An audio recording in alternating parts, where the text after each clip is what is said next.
नमस्कार। आज हम बात करेंगे विष्णु प्रभाकर जी की लिखी एक बहुत ही शक्तिशाली एकांकी स्वराज्य की नींव के बारे में। ये एकांकी हमें सीधा 1857 में भारत के पहले स्वतंत्रता संग्राम के एक बेहद जरूरी और भावुक पल में ले जाती है। तो चलिए इस ऐतिहासिक कहानी की गहराइयों में उतरते हैं और इसे समझने की कोशिश करते हैं। देखिए, नाटक की शुरुआत ही होती है महारानी लक्ष्मीबाई के इन शब्दों से। उनकी आवाज में जो दर्द और चिंता है वो इस एक लाइन में साफ झलकती है।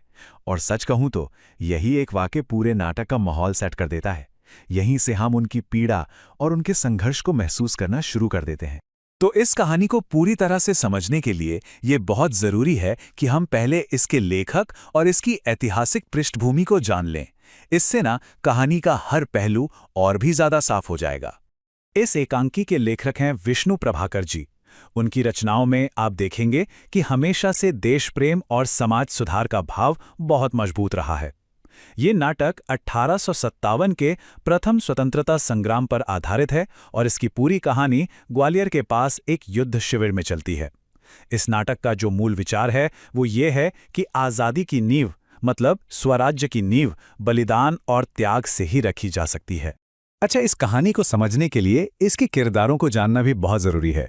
तो मुख्य पात्र हैं झांसी की रानी लक्ष्मीबाई, उनकी वफादार सखी जूही, एक और सखी है मुंदर, सेनापति तात्या टोपे और एक संदेशवाहक हैं रघुनाथ राव।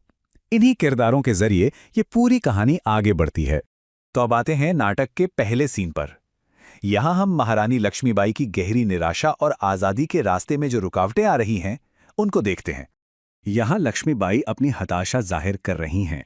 वो कहती हैं कि मंजिल मतलब स्वराज बिल्कुल पास आकर भी बार बार दूर चली जाती है।